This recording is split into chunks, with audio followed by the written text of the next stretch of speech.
بسم اللہ الرحمن الرحیم. السلام علیکم. تاریخ باقی رقم ہو رہی ہے. جو کچھ اب ہو رہا ہے قاضی فائز عیسیٰ صاحب کے دور میں ہو رہا ہے، کبھی بھی اس کو جھٹلایا نہیں جا سکے گا، بھلایا نہیں جا سکے گا. دنیا میں جن ممالک کی مثالیں دی جاتی ہیں کہ اچھا وہ ترقی یافتہ ممالک ہیں، ہم نے ان کی طرف جانا ہے، وہ کیسے ترقی کر گئے، وہاں پر حکومتیں گر گئیں، گرا دی گئیں، فارغ ہو گئیں، صدر تک کے مواخذے ہو گئے صرف اس بات پر کہ آپ نے سرویلنس کی. واٹر گیٹ سکینڈل امریکہ کا بڑا مشہور سکینڈل ہے، لیکن یہاں نہ صرف اس کی اجازت دی جا رہی ہے بلکہ اگر کوئی کھڑا ہوتا ہے جسٹس بابر ستار کی طرح تو اس کو روک دیا جاتا ہے. سپریم کورٹ میں بہت ہی اہم کیس لگا اور اس میں جو کچھ ہوا، جن ججز نے وہ کیس سنا اور اس میں جو ریمارکس آئے ہیں اس کے بارے میں ہم بات کریں گے اور اس کے کیا ملک پر اثرات ہوں گے.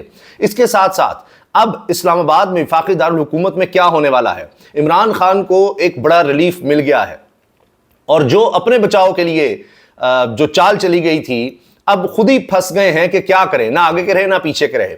اب وہاں پر قاضی فائز صاحب ابھی تک وہ فیصلہ محفوظ کیے ہوئے ہیں، اس کا کیا بنے گا وہ بھی سمجھ نہیں آ رہی.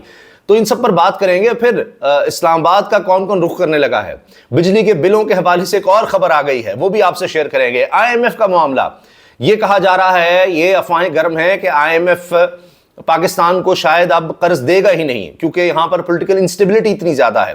یہ بات جو ہے ابھی میں نے کہا افواہ کی شکل میں ہے، لیکن خبر یہ ضرور ہے کہ اگست میں ان کا جو بورڈ کا اجلاس ہے اس میں پاکستان شامل ہی نہیں ہے، پاکستان پر ڈسکشن شامل ہی نہیں ہے. یہ خبر ضرور ہے، لیکن جو بنیادی ایک شرط ہے IMF کی وہ پاکستان ابھی تک پوری نہیں کر سکا. اس کی وجہ سے یہ بہت بڑا خدشہ ہے اب کہ IMF والا معاملہ اگر نہیں ہوتا تو اس حکومت کی تو چھٹی سمجھیں. پہلے آئیے 2 رکنی بینچ کے فیصلے پر. کام کرنے سے روک دیا ہے اسلام آباد ہائی کورٹ کو. 2 ججز ہیں. کون سے 2 ججز؟ وہی ججز جنہوں نے مخصوص نشستوں کے کیس میں تفصیلی فیصلے سے پہلے ہی اختلافی فیصلہ دے کر، اختلافی فیصلہ اپنا جاری کر کے کہا کہ کوئی ادارہ، آئینی ادارہ پابندی نہیں ہے سپریم کورٹ کے فیصلے پر عمل درآمد کرنے کے لیے. آپ اندازہ لگائیے، یہ 2 ہیں، 11 ججز اور تھے، فل کورٹ کا تھا جس میں 8 ججز نے مخصوص نشستیں تحریک انصاف کو دینے کا کہا. اور دنیا میں ہوتا ہی یہ ہے، ورنہ تو کیوس اور تباہی ہے. فیصلہ وہی ہے جو میجورٹی کا ہے. ابھی کئی فیصلے اس طرح سے آئے ہیں، اب جہاں پر 2 ججز نے ایک فیصلہ دیا، ایک جج نے کچھ اور فیصلہ دیا، تو فیصلہ تو وہی ہوگا جو میجورٹی کا ہے. مثال کے طور پر ابھی ری کاؤنٹنگ میں دوبارہ سیٹیں تحریک انصاف کی جیتی ہوئی نون لیگ کی جھولی میں ڈال دی گئیں، تو وہ میجورٹی فیصلہ 2 ججز کا تھا. ایک جو ہیں سابق chief justice Sindh high court تھے، تو کیا وہ بھی یہ لکھ دیں کہ بھائی کوئی پابندی نہیں ہے یہ فیصلہ ماننے کے لیے؟ تو یہ وہ 2 ججز ہیں، جسٹس نعیم اختر افغان اور جسٹس امین الدین خان. یہ وہی 2 ججز ہیں. انہوں نے اب کیا کیا ہے کہ بابر ستار صاحب نے جو فیصلہ دیا تھا کہ کس طرح یہ آڈیوز لیک ہو رہی ہیں، کون یہ آڈیو ریکارڈ کرتا ہے، یہ غیر قانونی کام ہے، ساری چھان بین ہوئی، اداروں نے ایک دوسرے پر ڈالا، جھوٹ بولتے رہے، جھوٹ بولتے پکڑے گئے کہ جی نہیں ہمیں تو اجازت ہی نہیں ہے، سرویلنس نہیں ہو رہی. کمپنیوں نے آ کر بتایا کہ ہم نے ان کو یہ سارا سسٹم دے رکھا ہے اور یہ ہم پر لازم ہے. یہ سیلولر کمپنیاں جو پاکستان میں آپریٹ کرتی ہیں، انہوں نے کہا کہ جی ہمارے لائسنس میں لازم ہے کہ ہم ان کو اجازت دیں، اور پورا سسٹم ہے کم از کم 40 لاکھ کا ایک وقت میں ہماری اجازت کے بغیر سارا ڈیٹا، کچھ بھی آڈیو یا ان کے میسیجز کچھ بھی ہے، یہ تو فائر وال سے پہلے کی بات میں آپ کو بتا رہا ہوں، یہ سب کچھ سن سکتے ہیں. یہ کسی کو نہیں پتا تھا. پھر وہاں پر جھوٹ پکڑے گئے، 5-5 لاکھ روپے جرمانے ہوئے بڑے بڑے اداروں کے سربراہوں کو. اس میں یہ سارے ادارے تھے، اس میں غالباً FIA بھی تھا، اس میں PTA تھا، اس میں دیگر ادارے تھے جو ایک دوسرے پر ڈال رہے تھے. تو بابر ستار صاحب نے ایک ایک چیز سامنے رکھی. کیس کس کا تھا؟ عمران خان صاحب کی اہلیہ کی گفتگو تھی جو اپنے وکیل کے ساتھ تھی، اور اس کے علاوہ نجم الثاقب جو سابق چیف جسٹس ثاقب نثار کے بیٹے ہیں، ان کی گفتگو تھی. تو یہ کیس تھا. اب اس پر بابر ستار صاحب نے، وہی بابر ستار جو خط لکھنے والے ججز میں بھی شامل ہیں، انہوں نے یہ کیس آگے چلایا. اب حکومت پہنچی سپریم کورٹ. قاضی فائز صاحب نے انہی 2 ججز کا بینچ بنا دیا. پہلے کہتے تھے بینچ فکسنگ ہے، یہ ہے وہ ہے. اب انہی 2 ججز کا بینچ بنتا ہے جنہوں نے وہ اختلافی نوٹ مخصوص نشستوں کا لکھا ہے. نا مزیدار، حیران کن بات. تو اب قاضی فائز صاحب کی ریٹائرمنٹ سے پہلے اس طرح کے آپ کو بڑی تیزی سے اور بھی مقدمات ملیں گے. اب آپ دیکھیں، کسی کا ڈیٹا محفوظ نہیں، کوئی بھی ریکارڈنگ کر لے. اور ریمارکس عجیب و غریب ہے کہ جی یہ بھی تو ہو سکتا ہے کہ جن کی یہ ریکارڈنگ ہے انہوں نے خود ہی ریلیز کر دی ہو. ارے واہ، یعنی اپنا نقصان کوئی خود کرے گا. جس کے ساتھ جرم وہی ایسے ہی ہے کہ یہ بھی تو ہو سکتا ہے کہ یہ نہیں دیکھا آپ نے کہ جو آیا ہے کہ جس کا قتل ہوا ہے تو اس نے خود ہی تو نہیں کر دیا اپنا قتل, خودکشی نہ ہو, یہ بھی دیکھ لیں. ڈاکہ ڈلا ہے, نہیں خود بھی تو ڈلوایا جا سکتا ہے, اس پہلو پہ بھی دیکھیں. چوری ہوئی ہے, خود ہی نہ چیزیں چوری کروا دی ہوں, یہ نہیں دیکھا آپ نے. یہاں پر اب سپریم کورٹ کے لیول پر یہ باتیں ہونے لگ گئی ہیں کہ جو آئے گا اپنی درخواست لے کر پہلے تو اسی پر الزام لگا دیں آپ. تو یہ چیزیں تو دیکھیں کہ دیکھا کس طرح سے ہو رہی ہے, سرویلنس ریکارڈنگ کس طرح ہو رہی ہے, کہاں تک پہنچی, کہ جی ابھی اس کی تفتیش نہیں ہو سکی, کوئی ادارہ کرنا ہی نہیں چاہتا. جو چیزیں ان کے سامنے آئیں, بابر ستار صاحب کو روک بھی دیا گیا اور کہا گیا کہ جی آپ یہ کیس بھی نہیں سن سکتے, ان کا فیصلہ بھی معطل کر دیا گیا, یہ سب کچھ کیا گیا. لیکن آخر کب تک, لوگوں کو پتا تو لگ گیا ہے. بابر ستار صاحب جیسے جج, میں آپ کو بتا رہا ہوں, وہ پیچھے ہٹنے والے نہیں ہیں, وہ دبنے والے نہیں ہیں, وہ اتنے عرصے میں نہیں ٹوٹے یا دباؤ کا شکار نہیں ہوئے. 6 ججز کے خط پر بھی کہا جاتا ہے جی ان کے ساتھ کہ بابر ستار کا بھی تھا کہ سب کے ساتھ مل کر آگے آئے. تو اب یہ ان 6 ججز کو اگر توڑنے کی دباؤ میں لانے کی کوشش ہے, وہ 6 ججز جن کے خط کا معاملہ ابھی تک آگے نہیں اٹھایا جا رہا مزید, وہ کب سے پینڈنگ ہے. تو یہ کیس کے فیصلے بڑی جلدی آ رہے ہیں, معطل بھی ہو رہے ہیں. تو اس کا ایک رد عمل آئے گا. اب یہ لگ رہا ہے کہ قاضی فائزہ صاحب اور ان کے ہم خیال ججز بمقابلہ آزاد ججز, یہ بات ہم آپ سے عرض کر چکے ہیں کہ 125 تقریباً تعداد ہے ہائر کورٹ کے ججز کی, یعنی سپریم کورٹ اور ہائی کورٹ کے ججز کی. ان میں 80% سے زیادہ, یعنی لگ بھگ 90 ججز جو ہیں وہ اس وقت آزاد خیال ہیں, وہ دباؤ میں نہیں آ رہے.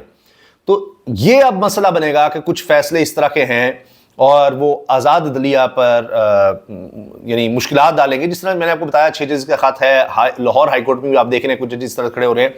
تو یہ معاملہ اب ایک ٹکراؤ کی طرف جائے گا. یہ جو کوشش ہے, ہمیشہ آپ نے دیکھا کہ نون لیگ کی جب بھی حکومت آتی ہے تو یہ یہی کام کرتے ہیں کہ اداروں کو کمزور کرو, آپس میں ٹکراؤ. ماضی میں ججز کو فون کرنا, ججز کو ہی وہ آپ دیکھیں ان کے خلاف کرنا, ماضی کے چیف جسٹس کو جس طرح سے نکلوایا, سب کچھ کیا. لیکن اب وہ دور نہیں رہا. تو وقتی طور پر ان کے یہ حربے آپ کو کامیاب ہوتے نظر آتے ہیں کہ ہاں ہو گیا.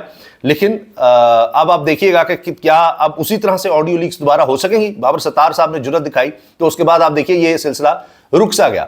تو اب یہ اتنا آسان نہیں ہوگا اس طرح سے چیزوں کو آگے چلانا. اچھا, اب آپ یہ دیکھیں, ایک تو ان ججز کے فیصلے پر بڑی شدید تنقید ہو رہی ہے, ہر کوئی اس پر تنقید کر رہا ہے اور کہہ رہے ہیں کہ جی دیکھیں یہ کیا ہو گیا, یہ کس طرح سے کیا جا رہا ہے. اس کے علاوہ 190 ملین پاؤنڈ القادر ٹرسٹ کیس, اس میں عمران خان کو ریلیف ضرور مل گیا اسلام آباد ہائی کورٹ سے, اور جو نچلی احتساب عدالت ہے اس کو حتمی فیصلہ کرنے سے روک دیا گیا ہے. لیکن یہ ریلیف کیوں ملا, اس کی بنیادی وجہ یہ ہے کہ عمران خان گئے نیب ترامیم کے خلاف, جو نیب ترامیم کی گئی, جس کے بعد آپ نے دیکھا کہ سارے کیسز شریف خاندان کے, زرداری جتنے بھی تھے وہ سارے ختم ہو گئے, کسی کے اوپر کوئی کیس نہیں رہا, ایسی انہوں نے ترامیم کی. اچھا, ان ترامیم کرنے کے بعد انہوں نے یہ کیا کہ عمران خان کو قابو کرنے کے لیے آرڈیننسز کا سہارا لیا. وہ ترامیم انہوں نے کر لی ایکٹ کے تحت, لیکن پھر ایسے آرڈیننس لاتے رہے کہ عمران خان قابو ہو سکے. جی 14 دن نہیں 40 دن کا ریمانڈ ہے, یہ وہ ہے سارا کچھ. اب عمران خان خود عدالت میں ویڈیو لنک کے ذریعے پیش ہوتے ہیں اور کہتے ہیں جی یہ نہیں ہونا چاہیے, یہ جو ترامیم ہے, یعنی نیب کے قوانین سخت ہونے چاہیے, نیب کا ادارہ رہنا چاہیے. موجودہ حکومت کہتی رہی کہ نیب اور ملک ساتھ نہیں چل سکتے, اس کو ختم کرنا ہے, لیکن آ کر اسی کا استعمال عمران خان کے خلاف کیا. عمران خان جس کے خلاف وہ ادارہ استعمال ہو رہا ہے وہ کہہ رہے ہیں نہیں, اس کو رہنا چاہیے اور اس کے قوانین سخت ہونے چاہیے. جبکہ وہ جانتے ہیں کہ اگر وہ ترامیم ہو جائیں اور فیصلہ ان کے حق میں آ جائے, حکومت کے حق میں آ جائے, پی ڈی ایم کے حق میں آ جائے, تو عمران خان کو ریلیف ملے گا. یہ سوال ان سے پوچھا گیا. اب اس کا فیصلہ اتنے لمبے عرصے سے محفوظ ہے. کیوں؟ اگر فیصلہ سنا دیا جاتا ہے اور حکومت کے حق میں ہی آتا ہے, یعنی حکومت کے حق سے مراد یہ ہے کہ ان کی ترامیم درست ہے, تو پھر عمران خان کا یہ سارا جو اس کے خلاف نیب کیسز ہیں فارغ ہو جائیں گے. کیونکہ اس میں ترمیم ہے کہ جی یہ نہیں ہو سکتا کہ کابینہ جو ہے وہ منظوری دے دے کسی کیس کی اور وہ نیب وہ کیس بنائے. انہوں نے یہی کیا, عمران خان کے خلاف کیسز حکومت بنا رہی ہے, تو اب وہ تو کیسز ہی نہیں رہیں گے. عجیب بات ہے نا, یہ بھی ایک چیز چل رہی ہے. اچھا, اب جو میں آپ سے عرض کر رہا تھا کہ اسلام آباد کی طرف رخ ہو رہا ہے, اب ہر کو اس طرف دیکھا ہے. فضل الرحمان صاحب کہہ رہے ہیں کہ نہیں چھوڑیں گے, جعلی حکمران ہوں, جیسے بھی حکمران ہوں, ان کو ہم نہیں چھوڑیں گے, ان کا پیچھا کریں گے. فضل الرحمان صاحب اکٹھے ہو رہے ہیں, وہ بھی نعرے لگا رہے ہیں آئیں گے, ان کو منانے کی کوششیں ہو رہی ہیں. ابھی آپ دیکھیے عوامی نیشنل پارٹی کے ایمن ولی نے بہت ہی خطرناک گفتگو کر دی ہے, بہت ہی خطرناک گفتگو کر دی ہے. انہوں نے منصور علی خان صاحب کے پوڈ کاسٹ میں انہوں نے بڑی خطرناک اینٹی اسٹیبلشمنٹ گفتگو کی ہے. اچھا یعنی وہ سارے دیکھیں جماعت اسلامی پہلے سے اس طرح سے موڈ میں ہے احتجاج کے. 28 اگست کو تاجر یہ کہہ چکے ہیں جی ہم نے ملک گیر احتجاج کرنا ہے, جماعت اسلامی ان کے ساتھ مل رہی ہے. تحریک انصاف پہلے ہی تیار ہے. تحریک انصاف کی طرف سے اب یہ دیکھیے عمران خان نے کہہ دیا کہ جو فیض حمید کی گرفتاری ہے ان کو وعدہ معاف گواہ بنایا جائے گا میرے خلاف, کیونکہ اب میرے خلاف کوئی کیس ثابت نہیں ہوا, نہ آگے جو کیسز بنائے جا رہے ہیں وہ ہوں گے, جس طرح میں نے آپ کو القادری ٹرسٹ کا بھی بتا دیا ہے. تو اب مجھے ملٹری کے حوالے کیا جائے گا, اور حکومت بھی یہی چاہتی ہے, وہ کہتی ہے کہ جی ہم نے تو جو کرنا تھا کر دیا, ہمارے بس سے باہر ہے, تو یہ فوج کے حوالے ہو جائیں, سارا کچھ ہو جائے. یہ عمران خان صاحب نے یہ غیر رسمی گفتگو یہ صحافیوں سے اس میں بات کی ہے. اچھا اب آپ یہ دیکھیں کہ بجلی کے بل, گیس کے بل, مہنگائی, بے روزگاری, آج دن احتجاج, اور یہ اوپر سے IMF کا معاملہ, اس پر میں آتا ہوں. لیکن پہلے سنیے کہ کس طرح فراڈ پکڑا گیا بجلی کا. سنا تھا نا آپ نے کہ 14 روپے یونٹ بجلی سستی کی جا رہی ہے.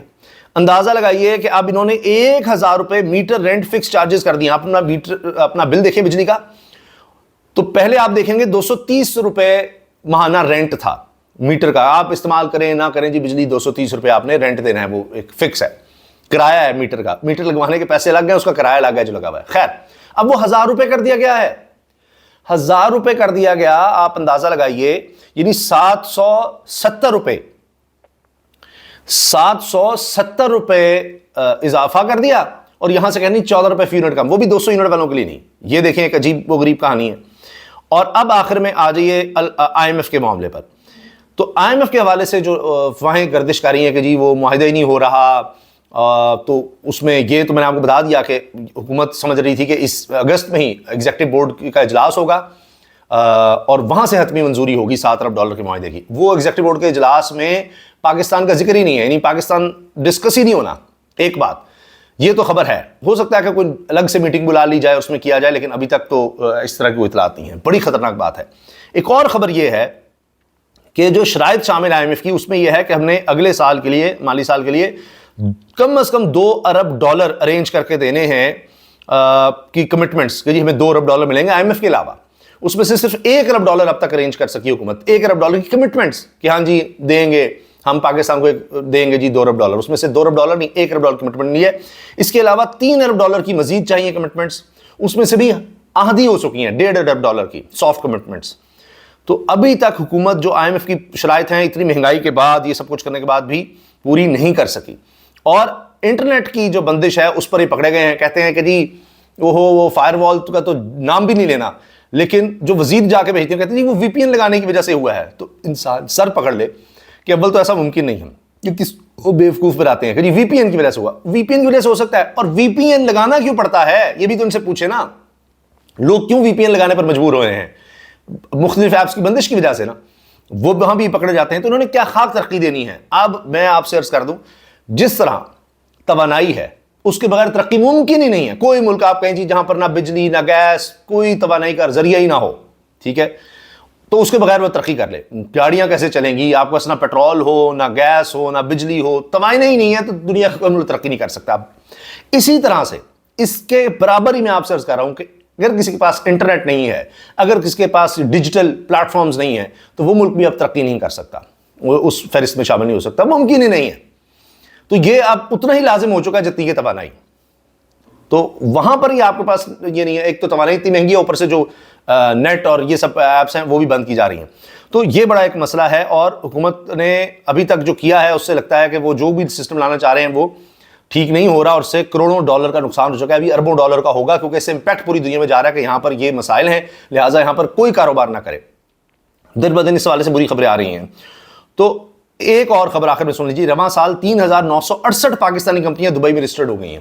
ملک چھوڑ کر کمپنیاں جا رہی ہیں. اب ایک ایک کمپنی میں کتنے لوگ ملازم تھے, انہوں نے کتنا زر مبادلہ ملک میں لے کر آنا تھا, کتنی انویسٹمنٹ لے کر آنی تھی, تو یہ سب کچھ کیا ہونا تھا, اسی سے آپ اندازہ لگا لیجئے. یہاں سے تو لوگ چھوڑ کے جا رہے ہیں, اور یہ وہاں پر اپنا سا منہ بنا کر کہتے ہیں کہ یہاں آ کر انویسٹمنٹ کریں. لوگ یہاں سے انویسٹمنٹ باہر لے جا رہے ہیں, انہوں نے کیا انویسٹمنٹ لانی ہے. تو جناب مختلف جماعتیں, مختلف طاقتیں, ان سب کا رخ وفاقی دارالحکومت اسلام آباد کی طرف ہو رہا ہے احتجاج کے لیے. تحریک انصاف جلسے کا اعلان کر چکی ہے کہ ہم اب پیچھے نہیں ہٹیں گے, جو کرنا ہے کر لو, اور جلسہ اب اسلام آباد میں ہو کر رہے گا. اور اس دفعہ ہماری بھی اطلاعات یہ ہیں کہ اجازت ملے نہ ملے جو بھی ہو, اس دفعہ پیچھے نہیں ہٹنا. اور جماعت اسلامی کی جتنی سبکی ہوئی ہے یہ دھرنے کو جس طرح انہوں نے ختم کیا، اس کی وجہ سے جماعت اسلامی پر پریشر ہے وہ بھی آ سکتے ہیں۔ فضل الرحمان صاحب بھی کہہ رہے ہیں جی، وہ اپنا مدارس کے حوالے سے بات کرتے ہوئے کہہ رہے ہیں جی ان کی رجسٹریشن کا کہا جاتا ہے فلاں فلاں فلاں، تو ہم یہ نہیں ہونے دیں گے، ہم آئیں گے، باہر نکلیں گے۔ تو وہ بھی فورسز اگر آپ دیکھیں جتنی بھی اس وقت خاص طور پر اپوزیشن کی طاقتیں ہیں، وہ ایک طرح سے اتنی دھکیلی جا رہی ہے، مجبور ہو جائیں گی، کیونکہ لوگوں کا پریشر بن رہا ہے کہ وہ اکٹھے ہو کر احتجاج کی طرف آئیں گے ہی آئیں گے۔ تو بجلی، گیس، یہ مہنگائی، وہاں پر آپ دیکھیں جتنے بھی میں نے تاجروں کی مثال دی دیگر، اور یہ پولیٹیکل فورسز یہ اس طرف آئیں گی۔ جہاں پر ہمیں دیکھ رہے ہیں عدالتی محاذ پر، وہاں پر اگر اس طرح سے عوام کے حق میں فیصلے نہیں آ رہے، یعنی ان کی پرائیویسی کے ہی نہیں آ رہے، کسی بھی ریاست میں بنیادی ذمہ داریوں میں شامل ہے لوگوں کی پرائیویٹ زندگی کا خیال رکھنا، لیکن جو حکومت خود ہی گھروں میں چھاپے مروائے گی، چادر دیواری کا تقدس پامال کرے گی، لوگوں کو لاپتہ کروائے گی اور اس طرح کے اقدامات لے گی، یہ فائر وال کہہ لیں یا یہ انٹرنیٹ کی بندش کہیں، اور اس طرح سے یہ سرویلنس کا جو نظام ہے اس کو سارا کرنے کی ٹرانسپیرنٹ ہی نہیں ہے، وہ جب کرے گی تو آپ سوچئے کہ وہاں کیا ہوگا، نہ انویسٹمنٹ ہوگی، نہ لوگوں کو کانفیڈنس ہوگا، اور لوگ اسی پہ پریشان ہوں گے پتہ نہیں ہماری کون سی بات کیا کون سن رہا ہے۔ تو اس پریشانی میں کوئی کیا یہاں پر کوئی بڑا نام آئے گا، جو لوگ یہاں ہوں گے وہ بھی اپنے بزنس باہر ہی لے جائیں گے، اور جو رہ جائیں گے وہ پھر ظاہر ہے کہ احتجاج کی شکل اختیار کریں گے۔ اللہ حافظ۔